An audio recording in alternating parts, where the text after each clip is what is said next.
please subscribe and don't forget to press the bell icon to get notified whenever we upload a new video. Delhi में प्रधानमंत्री Modi ASEAN देशों के नेताओं के साथ फोटो खिंचवाते नजर आए। 26 जनवरी के समारोह में शामिल होने आए आसियान देशों के सभी नेताओं ने पीएम मोदी से मुलाकात की और इस मुलाकात से पहले भारत और आसियान देशों के बेहतर संबंधों पर एक डाक टिकट जारी किया। आसियान इंडिया कमेमोरेटिव समिट के मौके पर पीएम मोदी ने घोषणा की कि 2019 को भारत और आसियान देशों के बीच पर्यटन को बढ़ावा देने वाले साल के तौर पर मनाया जाएगा।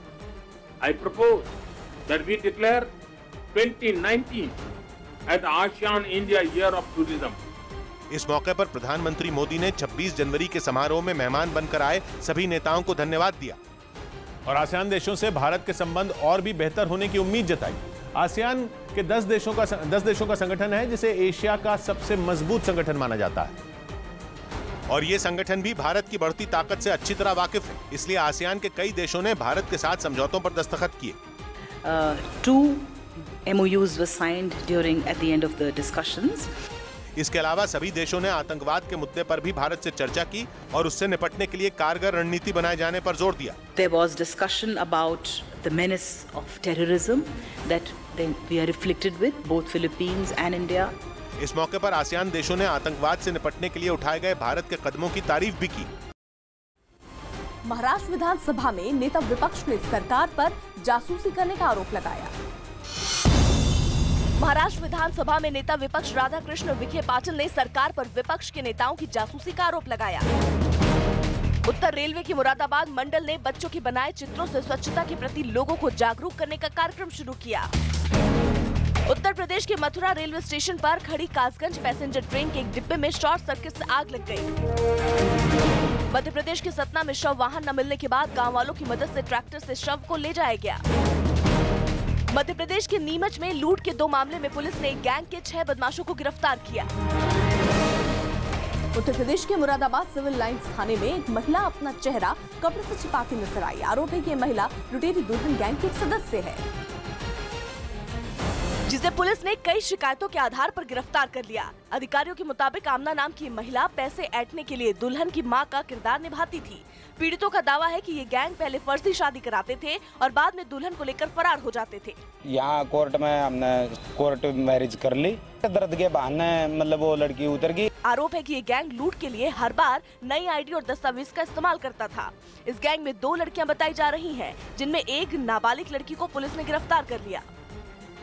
ये नाबालिग लड़की दुल्हन की बहन बनने का काम करती थी, जबकि इस गैंग का सबसे शातिर सदस्य सोनू नाम का एक लड़का बताया जा रहा है जो दुल्हन का भाई बनने का काम करता था। ये लोग अपना गैंग मेरठ से ऑपरेट करते थे। अधिकारियों के मुताबिक सोनू और लुटेरी दुल्हन पूजा पुलिस की गिरफ्त से बाहर है। गैंग का सरगना एक सोनू नाम का व्यक्ति है, वो फरार है और लड़की फरार है। पुलिस उम्मीद जता रही है कि इस गैंग के बाकी सदस्यों को जल्द ही गिरफ्तार कर लिया जाएगा। फिलहाल पकड़े गए सदस्यों से पूछताछ की जा रही है।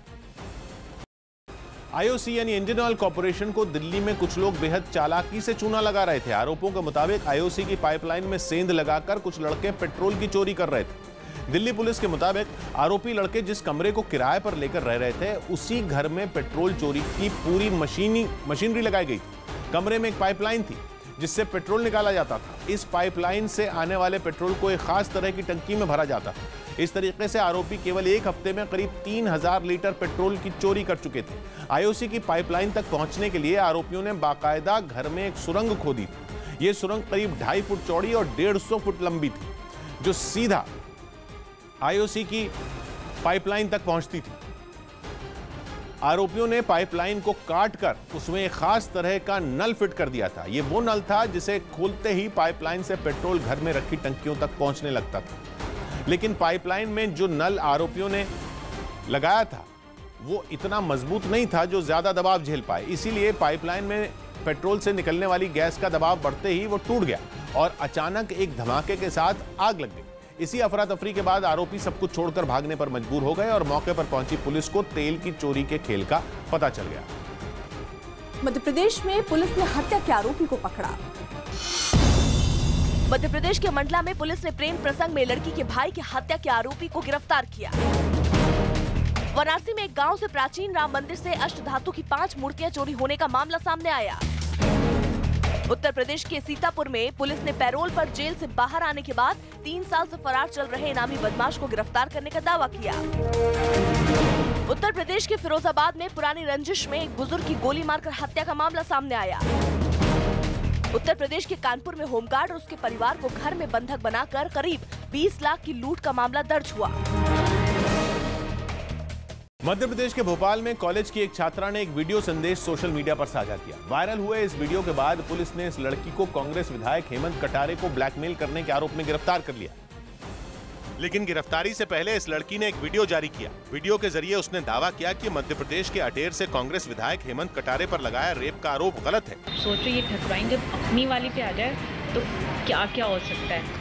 एनीवे, अब सारी बातें एक तरफ, सारा मजाक एक तरफ। वीडियो में लड़की ने यह भी दावा किया कि कांग्रेस विधायक के बात करने से मना करने पर वो नाराज थी। तो मैंने सोचा कि आपको थोड़ा सा लेसन सिखाया जाए और इसलिए मैंने वो प्रैंक वीडियो बनाया। हालांकि इसके बाद आरोपी लड़की ने कांग्रेस विधायक की जमकर तारीफ भी की। इसी वीडियो में लड़की ने रेप जैसे गंभीर और आरोप लगाने के लिए कांग्रेस विधायक से माफी भी मांगी।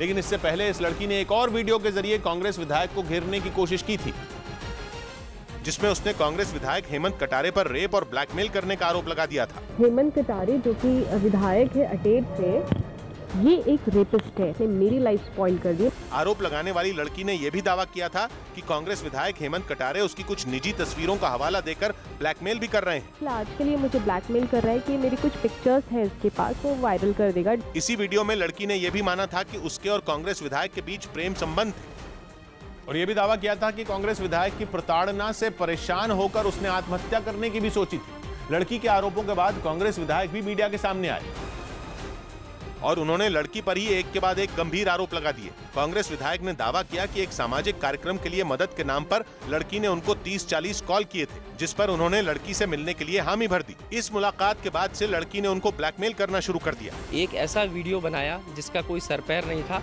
और उसमें मेरे ऊपर बड़े ऐसे गंभीर आरोप लगाए गए और उसकी एवज में मेरे से सीधे 2 करोड़ रुपए की मांग की गई। कांग्रेस विधायक हेमंत कटारे ने पुलिस को लड़की के खिलाफ ब्लैकमेल करने की शिकायत दी थी, जिस पर कार्रवाई करते हुए मध्य प्रदेश पुलिस की क्राइम ब्रांच ने मामले में कार्रवाई की और कांग्रेस विधायक को ब्लैकमेल करने के आरोप में लड़की को गिरफ्तार कर लिया। हालांकि इस मामले में पुलिस अभी कुछ भी साफ बोलने से बच रही है। ये पूछताछ की जा रही है। लेकिन इस मामले में कांग्रेस पार्टी अपने विधायक के बचाव में उतर आई और इसे बीजेपी की ही साजिश करार दे दिया। राजनीतिक षड्यंत्र है जो उनके विरोधी, और मैं समझता हूँ कहीं न कहीं भारतीय जनता पार्टी के लोगों ने ये कोशिश की होगी। हालांकि गिरफ्तार की गई लड़की ने यह भी दावा किया था कि उसके पास विधायक के खिलाफ कुछ वीडियो और व्हाट्सएप चैट हैं, जिनसे ये साबित होता है कि हेमंत कटारे उसके संपर्क में थे। उत्तर प्रदेश के मुजफ्फरनगर में हादसे का वीडियो सामने आया, जिसमें एक बस सवारियों को उतारने के लिए रुकती है और तभी पीछे से आ रही एक बाइक बस में टकरा जाती है। इस हादसे में बाइक सवार दंपत्ति गंभीर रूप से घायल हो जाते हैं। गनीमत ये रही कि घायल दंपत्ति के 4 साल के बच्चे को कोई चोट नहीं आई। बस और बाइक की भिड़ंत का वीडियो पास की दुकान में लगी सीसीटीवी कैमरे में कैद हो गया। पुलिस के मुताबिक इस हादसे में बस ड्राइवर के खिलाफ केस दर्ज कर लिया गया है। यूपी के गाजीपुर में केंद्रीय परिवहन मंत्री नितिन गडकरी ने हाईवे प्रोजेक्ट से जुड़े ठेकेदारों को धमकी देने की बात की। गडकरी ने दावा किया कि उनके मंत्रालय के काम करने वाले तमाम ठेकेदारों को वो ऐसे ही चेतावनी देते हैं और काम ठीक नहीं करने पर बुलडोजर से कुचलवा देने की धमकी देते हैं। कॉन्ट्रैक्टर को मैं बताता हूँ, तुमने अगर ठीक काम नहीं किया बुलडोजर के नीचे तुमको भी डाल देंगे, याद रखना अगर काम ठीक नहीं करना। गडकरी ने दावा किया कि उनके राज में बनी सड़कें 3 पीढ़ियों तक नहीं टूटेंगी। पंकज जी, आपको गारंटी देता हूँ, आप जब तक है, आपका बेटा जब तक है, बेटे का बेटा जब तक है, 3 पीढ़ियों तक इस रोड पर गड्ढा नहीं पड़ेगा। यूपी के गाजीपुर में नितिन गडकरी 5000 करोड़ रुपए से ज्यादा के हाईवे प्रोजेक्ट की शुरुआत करने पहुंचे थे और भाषण देते हुए नितिन गडकरी ने दावा किया कि यूपी में पिछड़ा हुआ माने जाने वाला गाजीपुर जल्द ही नोएडा और गाजियाबाद को भी पीछे छोड़ देगा और दावा किया कि जल्द ही इलाहाबाद और वाराणसी के बीच पानी पर दौड़ने वाली बस चलाई जाएगी। गंगा पे चलेगी, इलाहाबाद से वाराणसी बस चलेगी, पानी पर भी चलेगी, रोड पर भी चलेगी। दुनिया बदल रही है, मैं कोई सपने नहीं दिखा रहा हूँ। जिस योजना का उद्घाटन गडकरी ने किया वो केंद्र सरकार के जल मार्ग विकास प्रोजेक्ट का हिस्सा है। योजना के तहत गाजीपुर में इंटरमोडल टर्मिनल बनाया जाएगा, जिसको गंगा नदी और नेशनल हाईवे 19 से जोड़ा जाएगा। टर्मिनल की सालाना क्षमता करीब 12 लाख टन होगी। उद्घाटन कार्यक्रम में रेल राज्य मंत्री मनोज सिन्हा और यूपी के डिप्टी सीएम केशव प्रसाद मौर्य भी शामिल हुए। उत्तर प्रदेश के हरदोई में एक पुलिस वाला अपने हाथ में कुछ सिक्के लेकर दिखाने लगा। दावा किया जा रहा है कि यहाँ के सरेरी गांव के एक इलाके में चांदी के सिक्कों का एक घड़ा मिला।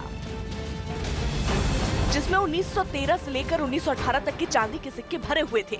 असल में इस इलाके की एक इमारत की नींव की खुदाई में सिक्के मिलने का दावा किया गया, जिसके बाद प्रशासन ने इस इलाके को अपने कब्जे में ले लिया। इन सिक्कों की गिनती कराते हुए इनको पुलिस अभिरक्षा में रखा गया है। लोग उम्मीद जता रहे हैं कि इस इमारत के आसपास की जमीन से और भी खजाना निकल सकता है। फिलहाल जिला प्रशासन ने भारतीय पुरातत्व सर्वेक्षण विभाग को इस बात की जानकारी दी।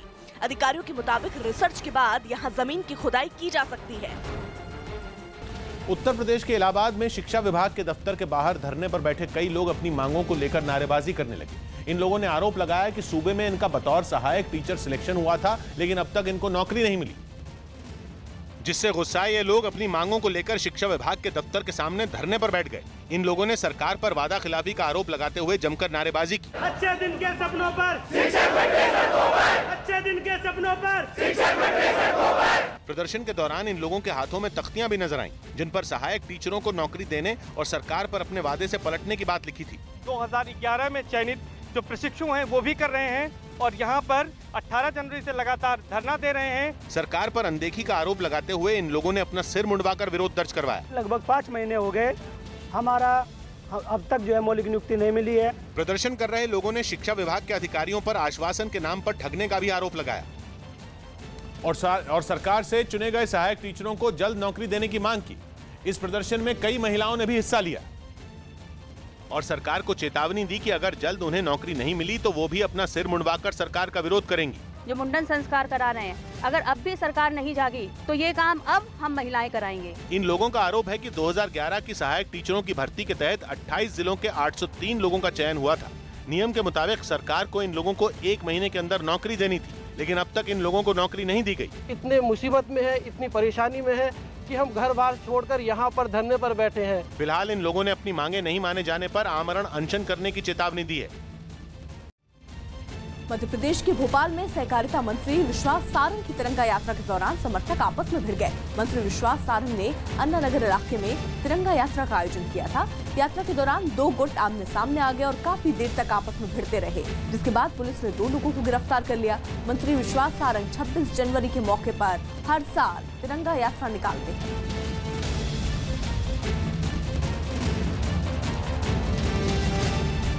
बिहार के गोपालगंज में कारोबारी को पैसे छीनकर भाग रहे 2 बदमाशों की जमकर पिटाई की गई, जिससे दोनों बदमाश गंभीर रूप से घायल हो गए।